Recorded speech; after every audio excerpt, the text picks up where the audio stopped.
Hello, hello, hello, hello. You guys, I'm so excited for our discussion today, and I want you to come on. And I don't know what's happening. Oh, I'm getting a little a note from my streaming service. Hello, hello, hello. Welcome to the Hope More Show. I am so excited for you to be on today. My name is Hope Demps. I'm the Chief Elevation Officer. And today is the third part of our 5-part series on back to school. On our first week, we talked about prayer covering, and I had my besties come on and we talked about praying for your children as they go back to school. Last week, we dealt with financial covering, or how to prepare your children for financial success, especially as they desire to go to college, and things they could be doing now from kindergarten to 12th grade to help expose themselves to more opportunities for scholarship and financial support, so you don't have to go in debt going to school. And so today, we have our discussion on safety covering. So I need you guys to get on.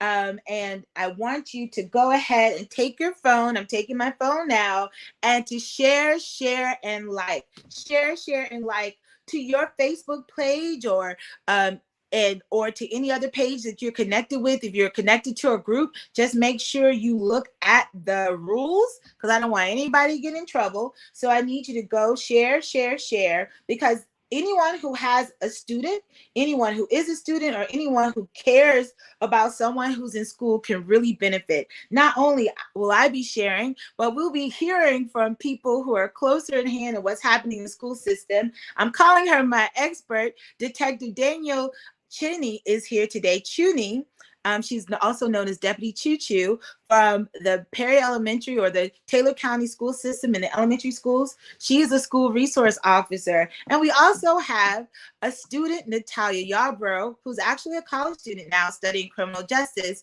at Loyola in Chicago. She'll be on as well. She, in fact, helped produce this segment, and you'll be hearing from her as well regarding her experience as a student and having concerns about safety. So whether it's bullying or school shootings or accidents or potential abuse on campus, we're going to be talking about a lot of different things. And as we talk to our school resource officer, I want her to give us the real truth, if you will, on what we need to do as parents or people who care for students, how to make sure that they get the most safety out of their experience. And when I say the most safety, I'm really speaking of how can we help prepare our children to be safe in this environment of the unknown, and even what she can give us insight is into what type of things we need to know as just parents or people who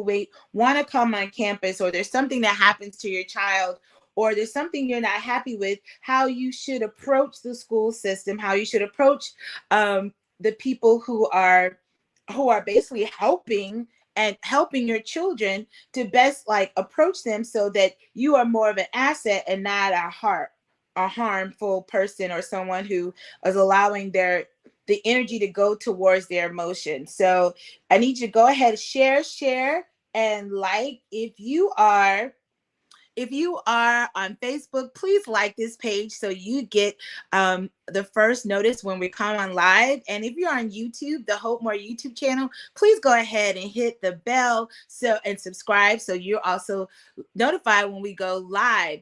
I want you both on Hope More channel on YouTube and Hope More Facebook page to go ahead and like.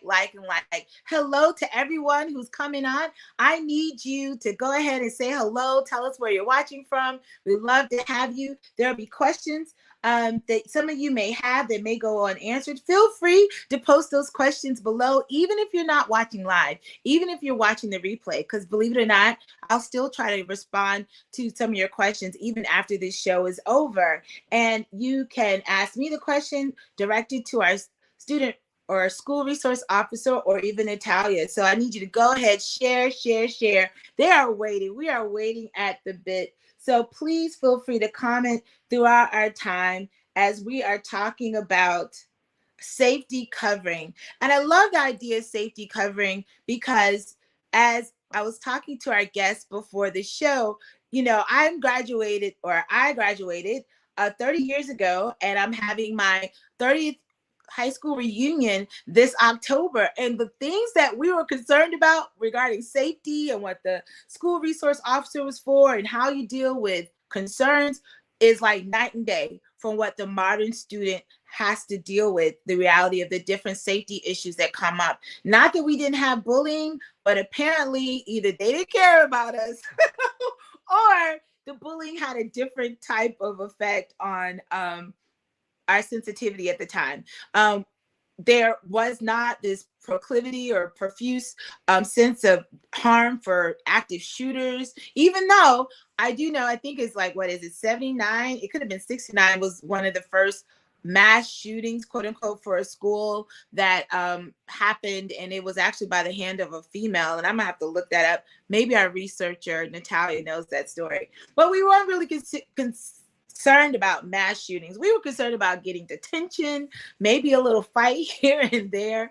But nowadays, our resource officers are not only law enforcement as they always have, but they are actually having the burden, if you will, of keeping our schools safe from everything from fights to potential active shooting, which is just amazing, the kind of depth of information they have to know and skills and tools in order to do their job.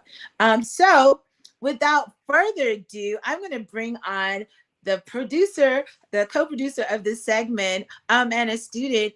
I'm going to bring her on so she can introduce herself, but she did a really, really great video to help introduce our topic for tonight. But I'm going to bring her on, Miss Natalia Yarbrough. Hi, Natalia. Hello everyone.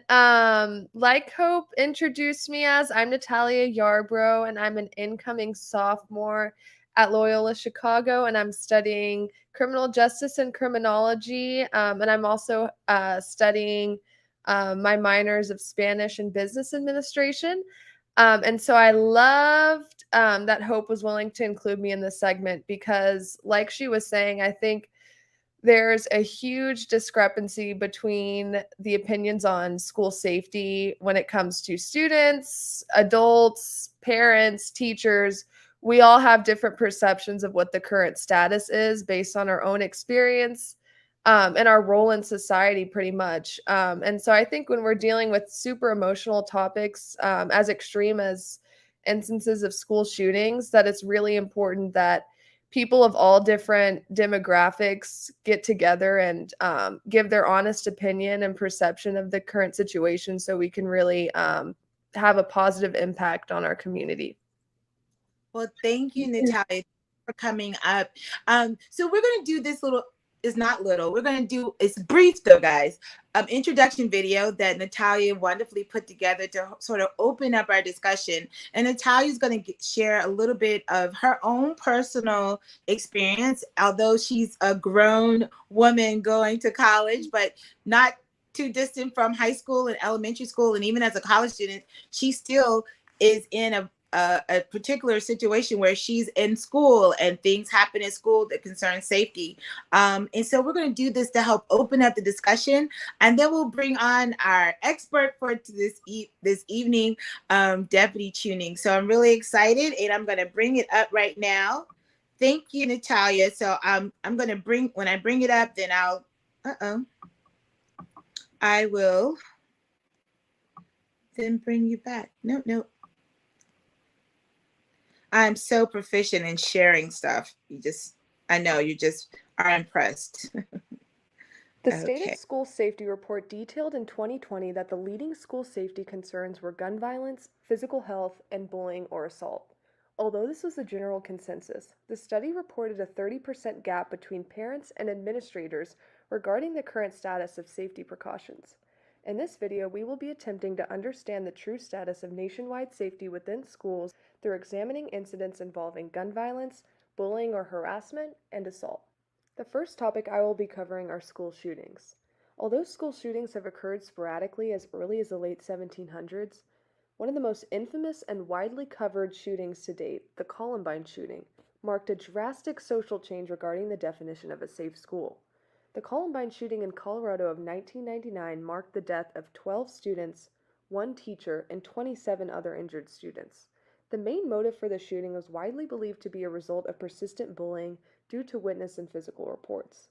The widespread media attention resulting from the shooting gained legislative traction, with 6 states requiring districts to address bullying, with 13 other states mandating mental health-related policies by 2009. However, the Columbine shooting continued its lethal effects long past its occurrence. Sources such as the FBI detail what's labeled as the Columbine effect, in which adolescents mirror and draw inspiration from the Columbine shooting to conduct their own. Individuals, such as the shooter from Ocala, Florida, detailed that he sought to do his school the same way, referring to the Columbine shooting, while the Parkland shooter mirrored the appearance of Columbine shooters while detailing that everyone would know his name on social media the day prior. Groups on social media have astonishingly been found to describe shooters as martyrs or heroes, and while it cannot be definitively stated as a cause, the effects of almost infamous glorification of school shooters and mass media attention must be considered. Although incidents of school shootings are more common than not, they don't represent the majority of safety-related incidents within schools. One of the leading incidents, bullying or harassment, continues to run rampant in schools both above and below the media radar. StopBullying.gov labels 42 states as having both legal and policy-wide regulations regarding bullying, with 8 enacting solely statutes. Let's look at the causes, effects, and attempted solutions to a recent case of harassment in a school environment. 10-year-old Isabella Tichner tragically committed suicide in April of this year. Her mother reported that Isabella had experienced bullying due to her race and physical disabilities. Students reported incidents of Isabella being told that she smelled and was criticized for her clothing and general appearance.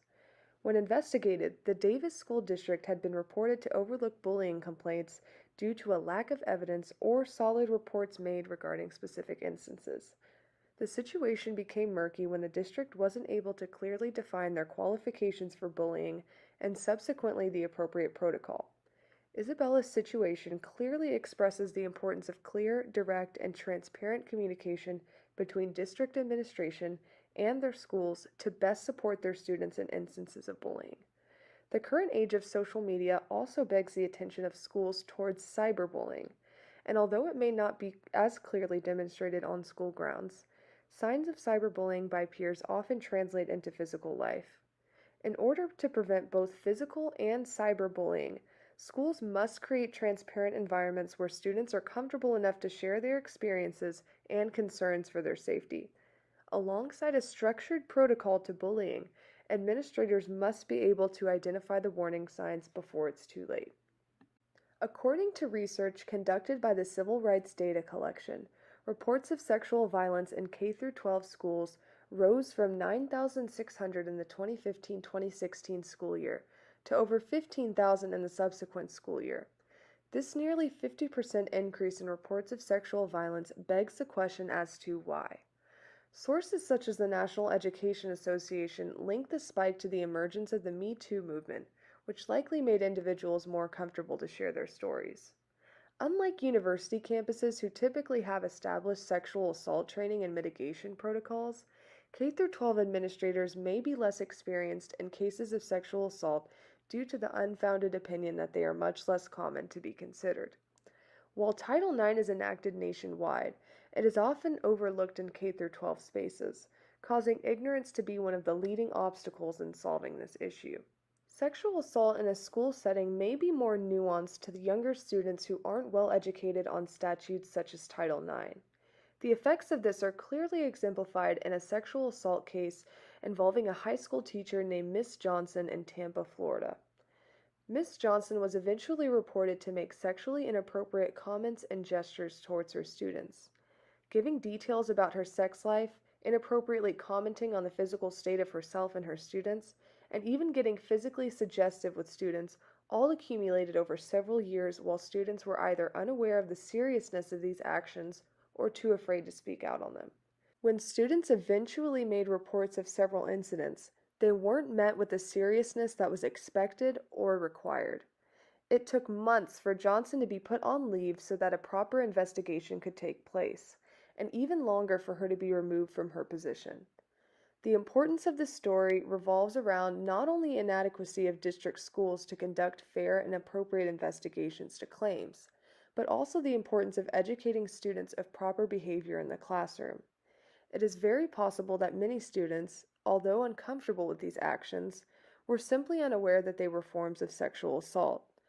With proper education of statutes and policies, transparency between students and administrators, and accountability to district jurisdiction, instances of sexual assault in schools may be prevented.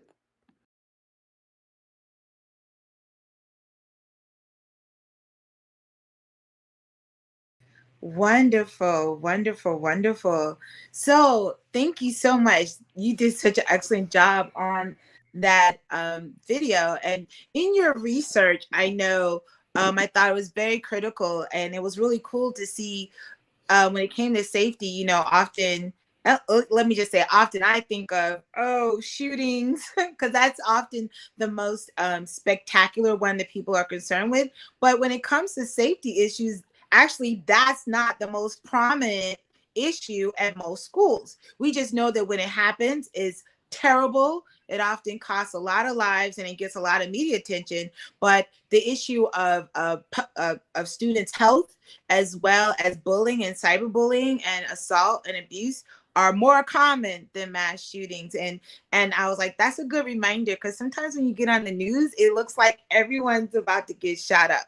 Now, so thank you for that research. What I wanted to ask you, Natalia, when did you remember, if ever, your first time, or if you've ever, let me go back. I'm starting to sound like a lawyer. I'm trying to take the lawyer off.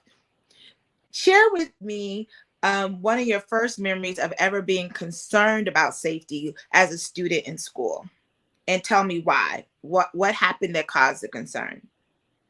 Okay. It's not that complex of a situation, but living in Texas, tornadoes were always super common. So, especially during elementary school, we had a few super close incidents where tornadoes would be like within 200 feet of our school. So, that was always frightening, especially being in like third or fourth grade. And of course, you're not always fully aware of all the details and the extremities of the situation. They're kind of like, oh, there's a weather emergency. We have to go here and you have to do this. And you're kind of like, what? What's going on? And obviously, they're not going to give you all of the frightening details there. So it's putting a lot of trust into your teachers and administrators, especially at that age. But I think natural disasters, weather concerns, those are probably the earliest ones in my memory. Wow. So you went through drills, I'm sure, about how to I don't know, did you have to get on your desk with the drills for weather? And I know in Florida we had a lot of hurricane drills, and all I remember is getting under your desk. So you remember going through those drills and stuff? Yeah, I do. I do. And it's always like fun and games with your friends until you see the tornado outside of your window and it's like, oh, okay, it's not a drill. I hear you. So for you, the issue of bullying, did that ever affect you or any of your friends when it came to that in school? So, physical bullying, not really, honestly. I mean, you had the jabs and you had the probably not so nice behavior between students. I never personally experienced it. That sort of behavior I kind of experienced secondhand, but quite honestly, my at least the schools, my elementary, middle school, and high schools were really good about holding students accountable for that kind of behavior. I do probably account that towards just my district having a lot of funding and the resources to give that sort of education. I can attest to any other district in my area. But yeah, I mean, I remember we went through trainings on bullying as early as kindergarten and first grade. And it was a pretty constant conversation. And I feel like the smaller your school is, the more accountable administrators can hold everyone for to that. And so my school's not being ginormous.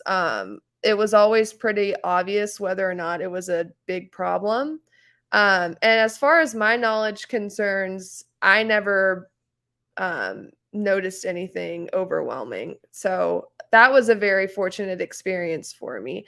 But I will say cyberbullying is a completely different story. And that's something that's been increasingly a problem as I've grown up because social media wasn't really huge in my elementary school experience, but started growing and really hitting its peak in middle school and high school. And so that was something I definitely observed. But it's really hard to kind of translate that into school life. Of course, it kind of shows its symptoms in person, but a lot of the times that sort of a bullying goes unnoticed.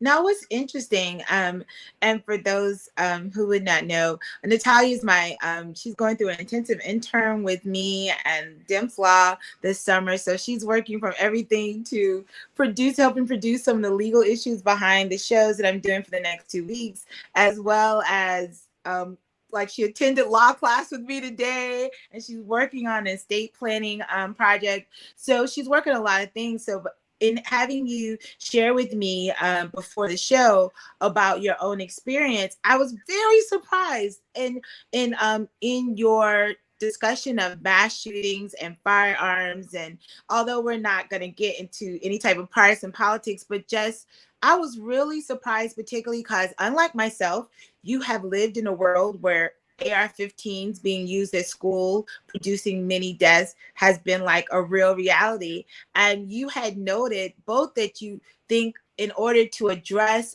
some of those questions about firearms in schools, that people need to first respect each other in dialogue, and that really there's at more mass shootings done by non-automatic weapons than are done by automatic weapons. And I was like, I did not know that. That really surprised me. So for most schools, when it comes to firearms, they have more issues with, our regular old handguns or non-automatic weapons than AR-15s. But AR-15s or automatic weapons produce a greater number of victims. And so I just thought that was enlightening. And I was just wondering for you, what was the first school shooting that you remember at the time? I don't know how old you are when Columbine happened, but that may have just, been something you learned in history. But did you have ever a school shooting that really like, whoa, okay, that sort of brought it home to you that this could be a possible situation? Yes. So I think the first one, the Columbine, was about probably 2 or 3 years before I was born, but I Oh my goodness. Oh my goodness. but Oh my goodness. you feel old? No, that's funny. Yeah, but from what I've talked to with adults, that was probably the biggest instance of their lifetime at least, or the one that maybe hit closest to home in terms of mass shootings at school. So maybe that's like the most infamous one for people older than me. I think the first one that kind of hit it home was the Parkland one first. And then I think the most uh I would say the second one, I forgot what his name was. But the one that happened in Florida about 5 or 6 years ago. Or maybe it was 4 or 5 years ago. Stone Douglas. Yeah. Um, that was on Valentine's Day in 2018. Are you talking the Yes. one? But then we also had the Pulse shooting, even though that wasn't school related, but that was a big one as well. Yeah. So those two were definitely the earliest ones of my memory. And honestly, I think the Parkland shooting, it's always felt so far. And I think the more that the media influence has grown, the scarier it's gotten. Especially the one with sorry, I forgot the school already, but the one in Florida in 2018 and the most recent Uvalde shooting, I feel like because the media has grown so much and seeped into our everyday life, on our phone, on TVs, on computers, everywhere, it feels closer to home. And I mean, that was in Texas too, so it was physically closer to home. But in all respects, it's become increasingly scary because not only has um it's been occurring more, it's also we see it more in our everyday life. So we're just kind of constantly reminded of it. And I'm glad that I'm not naturally a super paranoid person, because if I was, then that would be very, very frightening. So Yeah. So you see it definitely impacts you, but it hasn't increased your paranoia at as a student. You weren't sort of walking around high school looking for kids who had on black jackets or, but did you experience drills dealing with active shooting at school at the time you went to high school and elementary? yes. So we practice lockdown drills probably in elementary school. I don't have vivid memories of it, but just simple things like close the door, locks lights, out of sight was our motto. So we would just kind of, yeah, so we'd hide under the table or in a corner of the room, turn off the lights, lock the door. The administrators had some protocol where they had different signs that they would put up for the status of the classroom, and they would be super random. So I mean, I've had a drill where I wasn't in my classroom, so they would tell you, okay, run to the bathroom, you like stand on the toilet, like do what you can during these drills. And we've had a few non-drills where we've had to go into lockdown, but that was never an in-school problem. That was always something would come on the police radar where it's like if somebody's on the run or a crime happens within a certain distance to the school, you have to go on lockdown. And so that was always scary because you never know the details. It's just like, oh, we're having a lockdown. And we're like, how close are they? Are they inside the school? I mean, they never tell you that stuff. I don't even think they tell teachers that. So that was scary, but lockdown drills definitely something that would happen at least 2 to 3 times a year, from what I remember. Wow. So thank you for opening up discussion about what are some of the main safety concerns that's trending across the nations, and also sort of giving clarity in your research and your video presentation that often what comes up in people's mind when they think of school safety, like say mass shootings or active shootings, may not be the biggest safety issue that really is dealing with students and everyday school administrators and resource officers issues for safety at school. And so thank you for coming on. We're going to keep you in the green room and bring you back, but I'm going to bring on our expert witness for today, a school resource officer. So thank you so much, Natalia. And Of course. yay. Okay. And I will be bringing you on because I want you to help with the interview, especially from your perspective and some of the stuff that you was able to research. So thank you so much for being on. So without further ado, I'm going to bring on Deputy Chuni. Hi. She says I can call her Deputy Choo Choo, which some of her beloved students know here in the Taylor County school system. Thank you so much, Deputy Choo Choo, for coming on. Could you tell my Hope More family a little bit about yourself? Okay, the first thing I want to let you guys know is this is a disclaimer. I would not consider myself an expert in any of this. um, but I basically came to Taylor County in 1997, and I taught at the high school at Taylor County High School for 8.5 years, and then I left the teaching, went to the state for about 12 and a half, and I've been back with the county a little over 5 years, 5.5 years. And I've been on the road a couple years, and this is my third year as a school resource officer. And I feel like I've come home because I'm in the schools with the kids. I didn't leave teaching because of the kids. But I love my job, and I hope it's evident in the care that I try to provide to the kids, the staff, and the safety that we're able to provide here at the school. Well, your disclaimer is not necessary, but I'm First, as a lawyer, I should know better. I'm calling her the expert, but she's our special guest. So she's not claiming to be an expert, but she has been working as a resource officer. And what's really amazing is that you also have been a teacher at a high school. So you come from this very interesting mix of both being in law enforcement and having been an educator. And then on top of that, you've worked with the state and the prison system.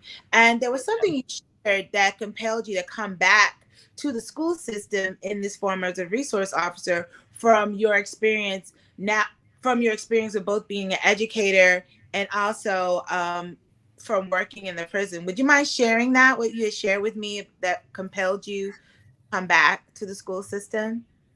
Once I left teaching, I loved my kids, whether I was coaching cheerleaders, basketball, volleyball, softball.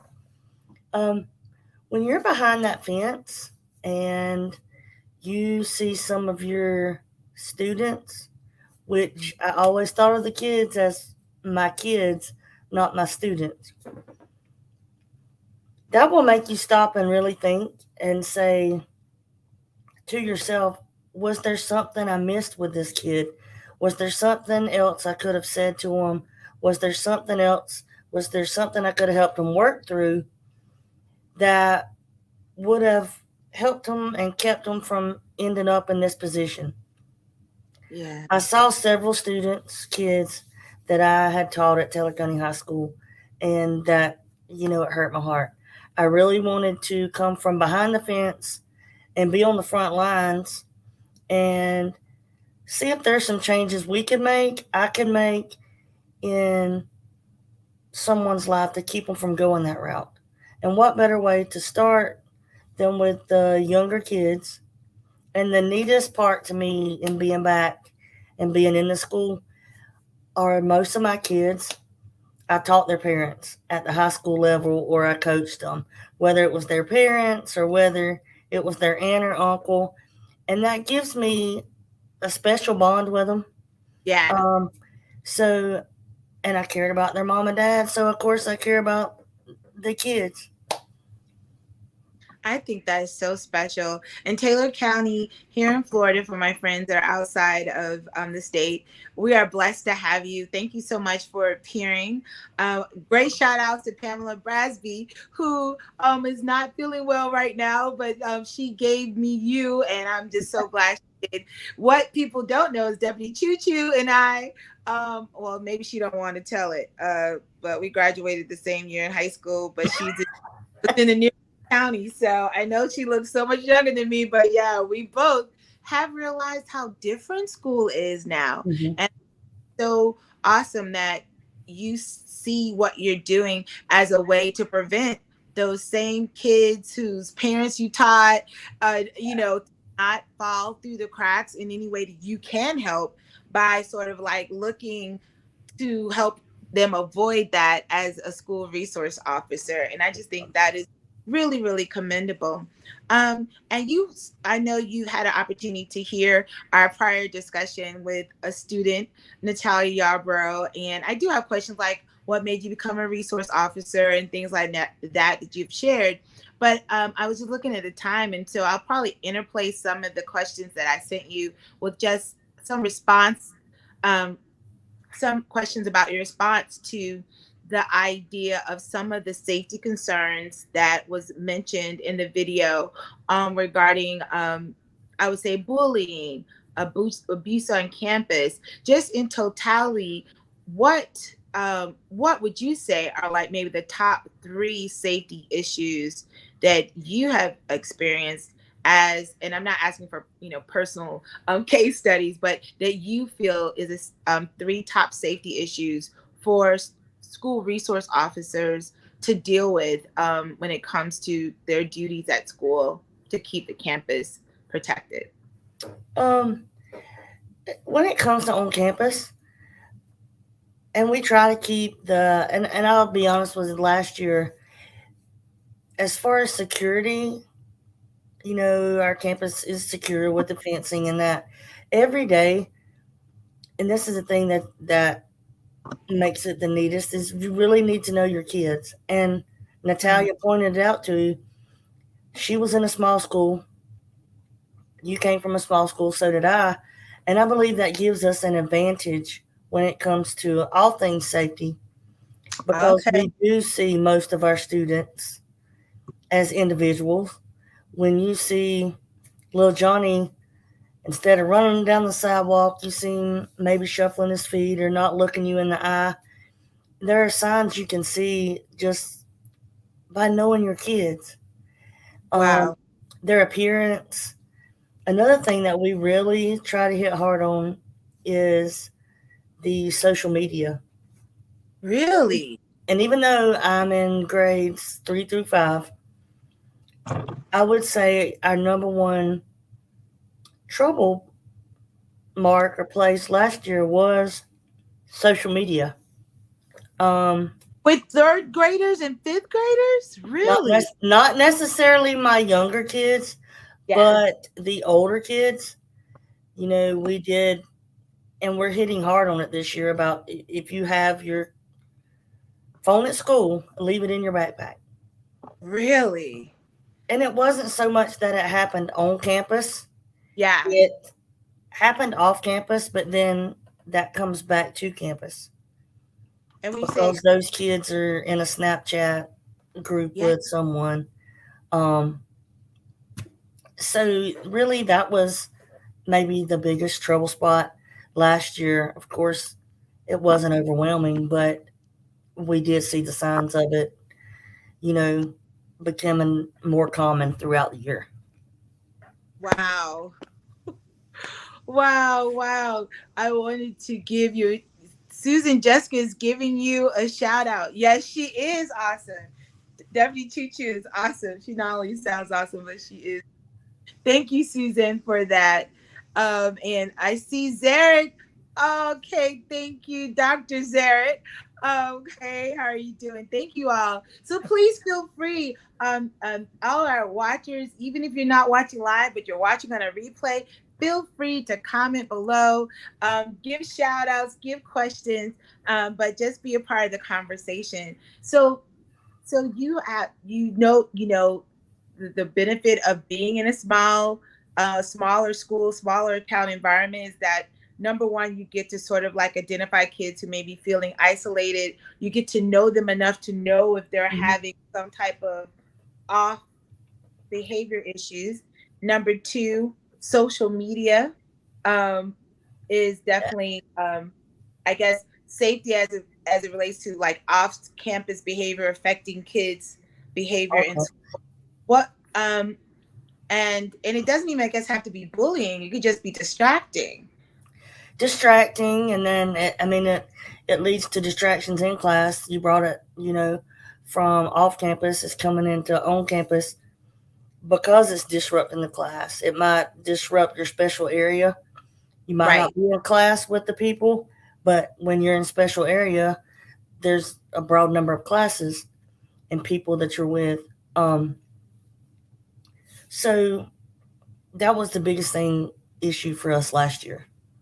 Oh, Um, and what's interesting is that, you know, the hot topic that we all know is, when I say hot, it gets everyone worked up, I'm sure, and rightfully so, have been these active shooting situations on campus. Uvalde being a elementary school where, I think it was mostly third and fourth graders who mhm, lost their lives to mass shooting. Usually I'm thinking in the past like high school, but mhm, when the Hook, which I think was first graders, it was like, oh my gosh, now the resource officers at the schools where you have like prepubescent children, mhm, they they're having to think broadly from, a little incident here with fighting to someone who could come on their campus and try to hurt their children.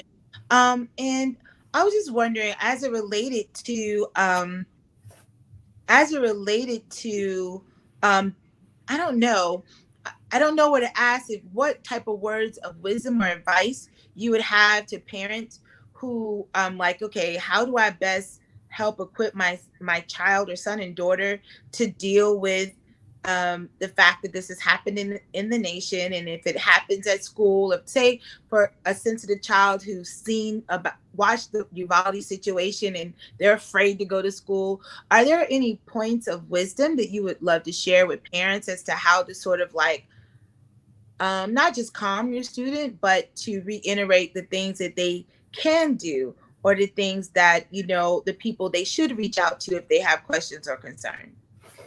Yes, I mean, as far as the parents, be honest and talk with your kids. You don't have to give them details of the event, such as Uvalde. You don't have to be, you don't want to scare them, but you do want to be honest with them. You want to let them know that, hey, these people have trained for these situations. If they're asking you to do something, do what they're asking you to do. If we're in a classroom, these kids know where to go. When we say lockdown, there we do these drills at least once a month, and that is because of the Marjorie Stoneman Douglas Act from 2018. Um, we're required by the state to do those, so the kids know, they're aware of what is happening because they've been doing it since they were in primary school. Now they're in the elementary school, and just do whatever the adults are asking you to do and take it serious. I mean, Because when we say lockdown, we don't say this is a drill. Um, so treat it like it's the real thing. Um, and talk to your kids about that. You know, there's no joking around during it. If you get quiet, um, but we do practice it. We do at all schools. There's different protocols for each school. mhm. Um, but just be honest with them as a parent and say, listen, guys, when it comes to those quote drills, take it seriously and do what is asked of you. Listen to the adults. It might not be your classroom teacher, it might be the lunchroom lady, it might be the custodian. And being at a small school, you know them, you respect them, you know, here we go, let's do it, because it's not going to happen exactly the same every time. I think that is such great advice. So, parents, you know, remind your students and reiterate how important it is to respect and obey the adults in the school. They've been trained, from, you know, the teachers to the janitorial staff to the lunchroom lady. I thought that was a very good point, and that what they're telling you is not to hurt you, or to No. they're doing stuff for your good. So children and students practicing, um it sounds so antiquated to say obeying authority, but basically that's what it is, because you never know if that one day of disregard could be your life. My Right. aunt used to say that to my cousin who actually has special. And so just the idea of like, we're not playing. When I tell you to move left, I need you to obey immediately. You don't know if I'm saying move left because I'm trying to get by, or move left because our car is coming. Mm-hmm. And when you see in some places where um, students, or maybe a student's having a bad day or whatever, maybe they come from a home that's a little bit more lenient, that like the idea of them, um, you know, complying with reasonable requests from people who Right. are supposed to be trusted is huge. I mean, you Right. can get along with in the workplace, everywhere, if you understand who to trust. And so I think that's a great idea um, to help sort of help your student understand that you are there. The school resource officers, the other adults are there to help them. So it's important for them to listen out during their drills, like Natalia talked about, doing the drills, even if you think, you know, they're whatever, inconvenient, stupid, but it is very important. And I love that. That's so practical.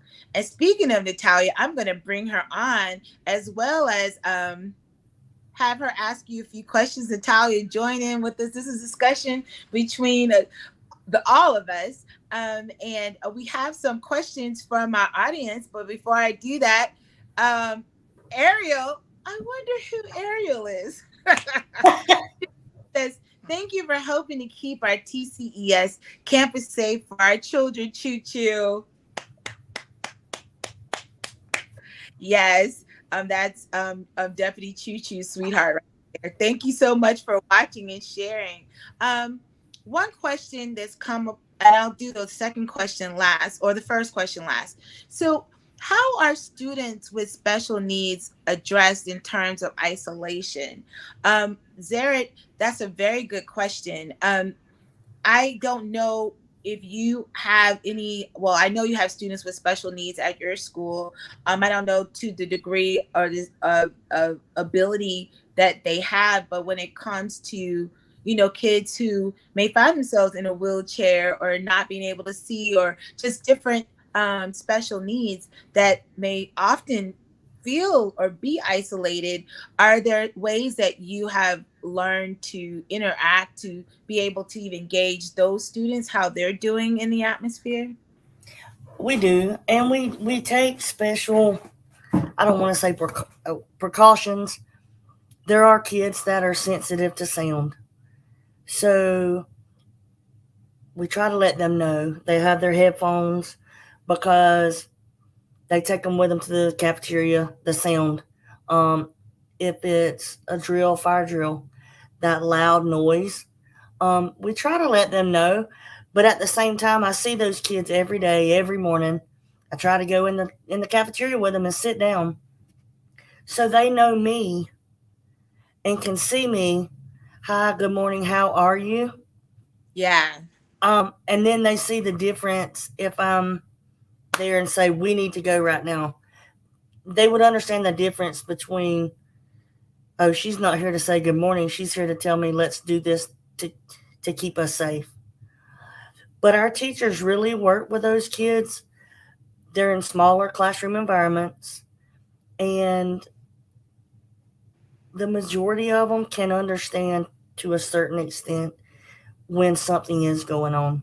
But we do take special precautions when it comes to those kids. And I never, it's really interesting. I never really consider, and a lot of us don't. That's why ableism is definitely sometimes an unseen discrimination where everything we think about, or the majority of population thinks about, is without concern of people who can't easily run or easily comprehend. And so just like with any other student, you make yourself available so they get to know Mhm. you outside of they get to know and trust who you are. So when you Right, come to them with a direction or directive, even if it makes them scared or startled, they're used to you and they understand your behavior too, and it's different right. than just oh good morning to we're doing this. And Zaret is a proud mother of a very special able young man who's I think he just turned 18. And she had another question. And I thank you so much, Zaret. When it comes to active shooting trainings incorporating, how do you do that for diverse students? For example, say for active shooting, I would even include, fire alarm. Hmm. Who was responsible, say, for kids in the wheelchairs or kids in hard of hearing, kids who may not readily receive information audibly or have the ability to respond as quickly as other kids? What kind of things should even those parents be mindful of in talking to their students about how to respond to any type of active shooting or urgent situation? Again, in those classrooms, we do have extra staff. You don't just have your single teacher for those students. You might have two or three extra adults in there. So the small classroom, you have one or two students really that aide is responsible for. We do have one little guy that's in a wheelchair, and he is the happiest kid on campus.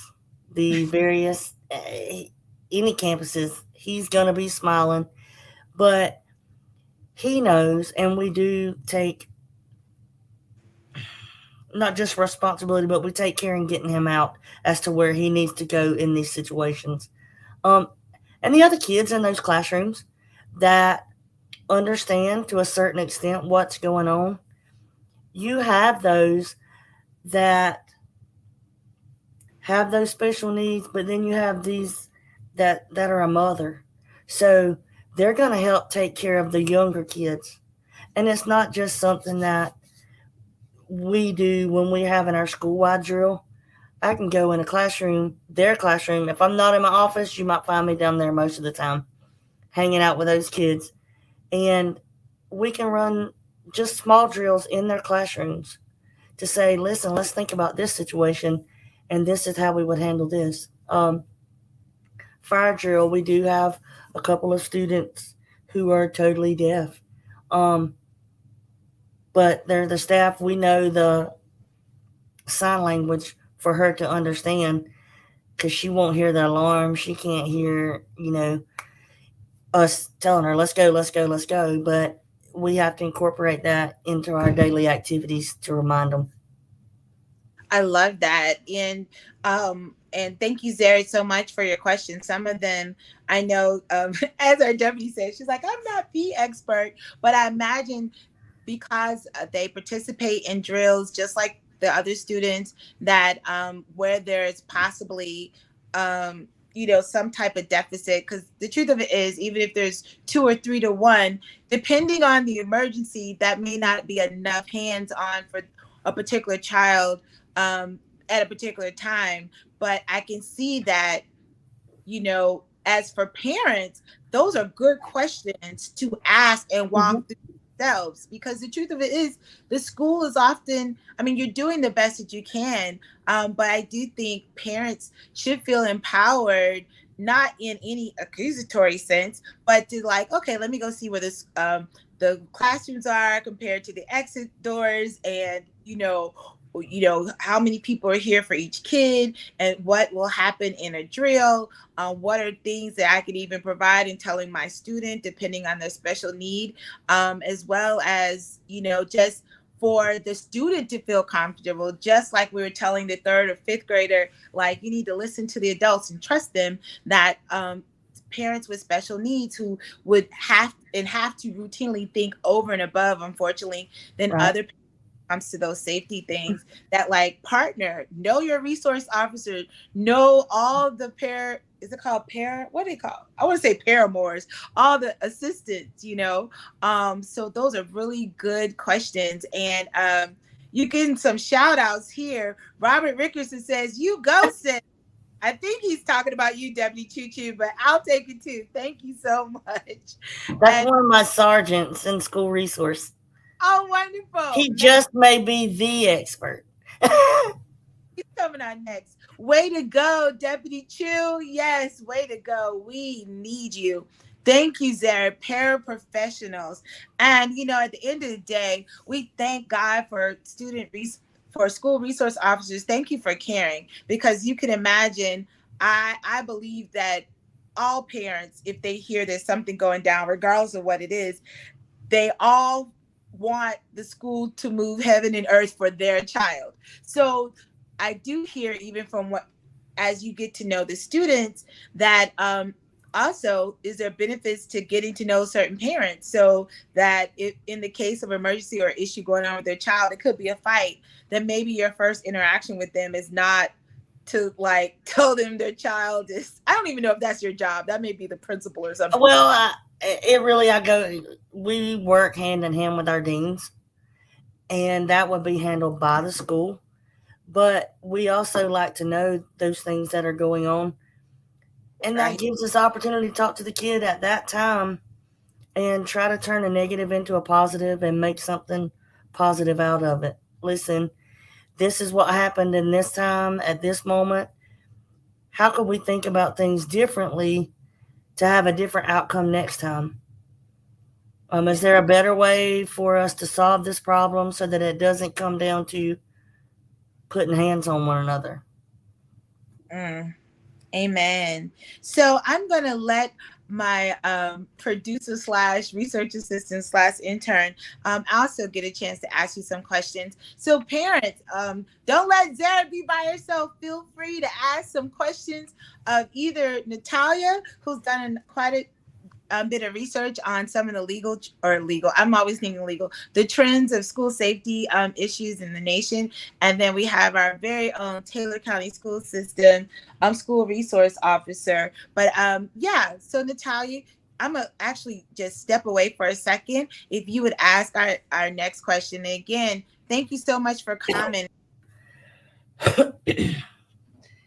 Yeah, sure. Thanks. But I was really, really happy to hear about your efforts in terms of making sure that the kids in school know your face and know who you are and are comfortable with you. That was the majority of my questions that you already answered, which were just how do you keep your students engaged? How do you manage a channel of communication with them? Because, and at least in my experience, it's scary leaving so much responsibility to someone you don't even know.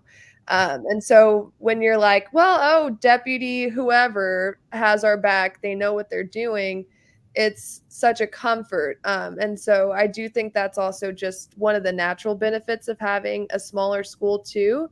Oh yeah, Thought that was really awesome.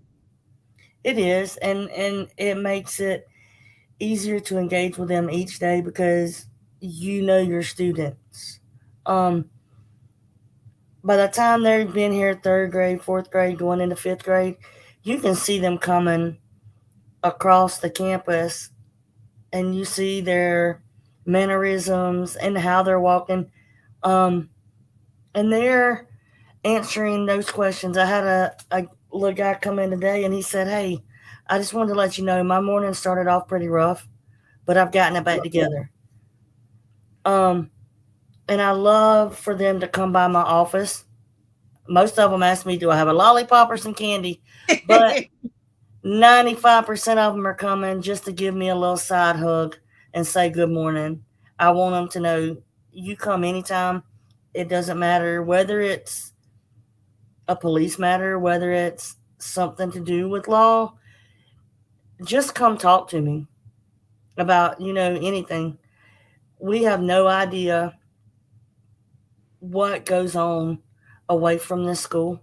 And don't get me wrong, I love our summer vacations. But I like it when I'm at school with my kids because then I know that they're okay. It is so obvious, Deputy Chuchu, that you care about your students. And you and I talked before the show, and I know you guys have been so great, and we're almost coming to the close of this show.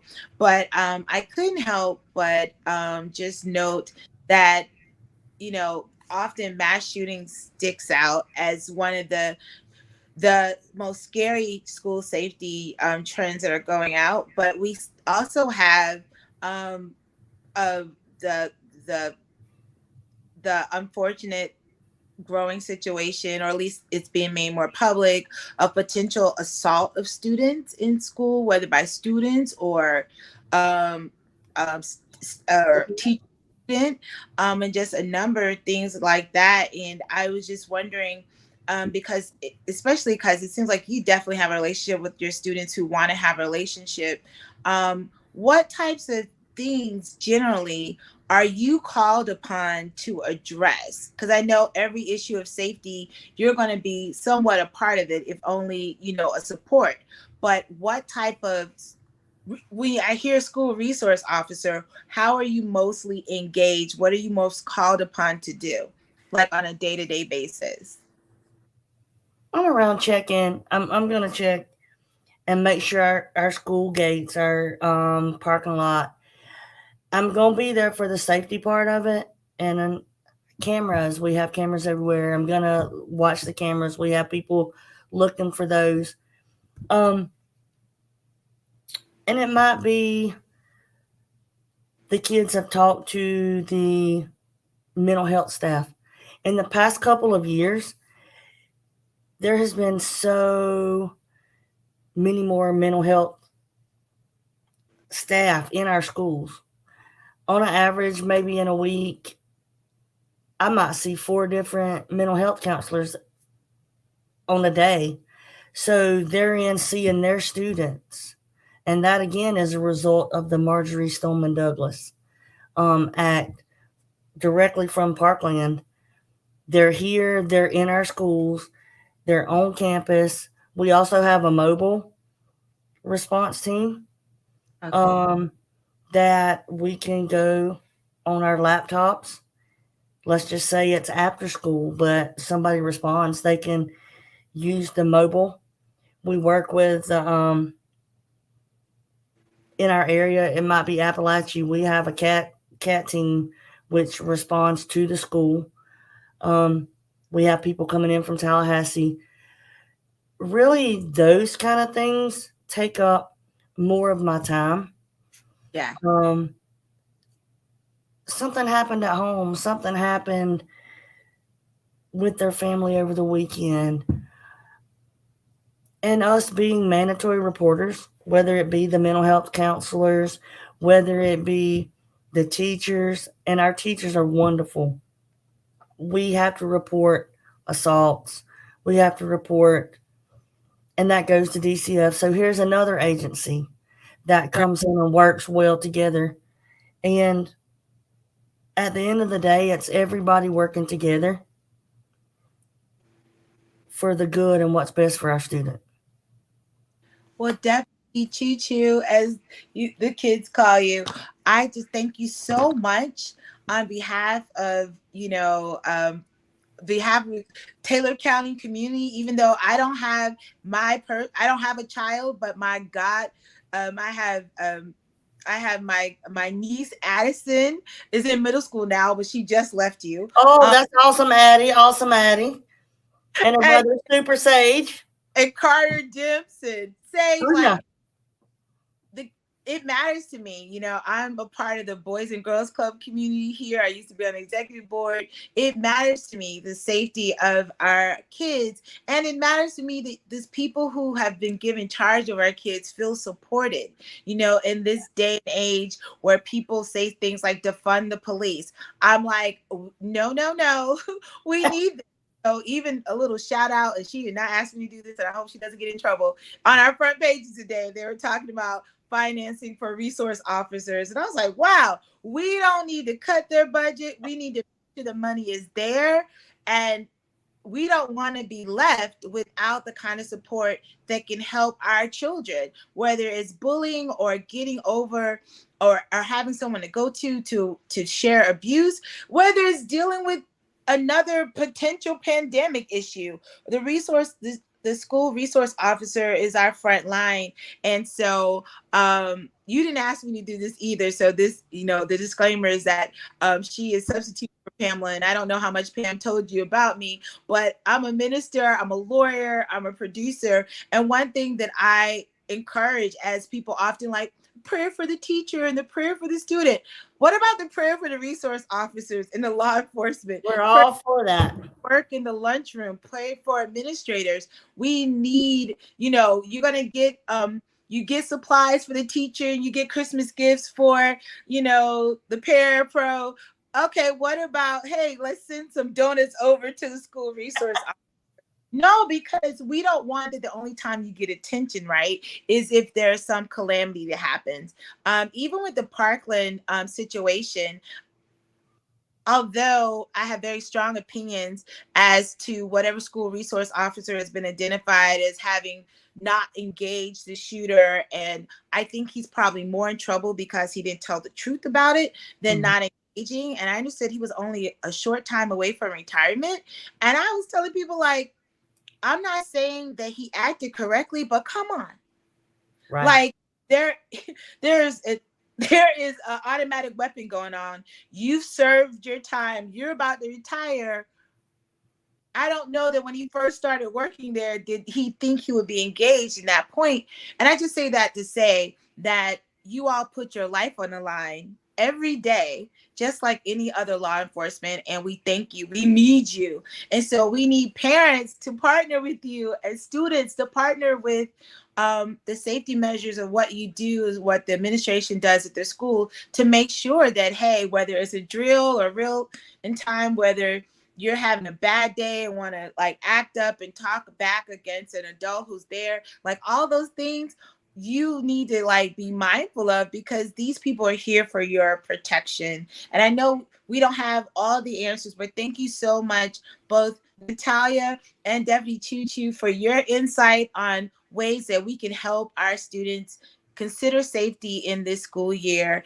And I'll just close out letting you have the last word. I'll ask Natalia, what's the last word of encouragement you want to give to students that or parents regarding safety going into the school year? And we'll let the last word be Deputy Choo Choo. Thank you so much. I know I've gone over a little bit of time, but this has been so good. So thank you so much. Natalia. Yeah, so this was awesome. One last piece that I would get is I think it's really, really easy to look to the media and kind of get consumed by this back and forth political debate. Which side are you on? What's your specific opinion about things? And it's just very, very divisive behavior. And I think it distracts us from what we all really want to accomplish, which is the safety of our students. And I think, politicians will say what they want. We're going to get sucked into their own personal agenda. We don't want that energy and that behavior in something that needs to be a collective effort from everyone, communicating reasonably and with patience and empathy towards each other. And so my 2 cents are just that let's focus on what our united goal is, and let's treat each other fairly so we can really have a positive impact for this issue. Thank you, Natalia. Deputy Tuning. And I will say thank you for your insights, Natalia. Thank you for that video. Stay safe in Chicago. And anytime you get ready, you can come visit us down here in Taylor County. And I will say, it doesn't matter whether you're a school resource, whether you're an administrator, cafeteria. Each day we have the opportunity to be an influence on the kids we come in contact with, the teachers we come in contact with, whoever we come in contact with. Be the positive. Oh, that's good. Be the positive. That might be because you're going to be a positive or a negative influence one way or the other. Be the positive and just love everybody.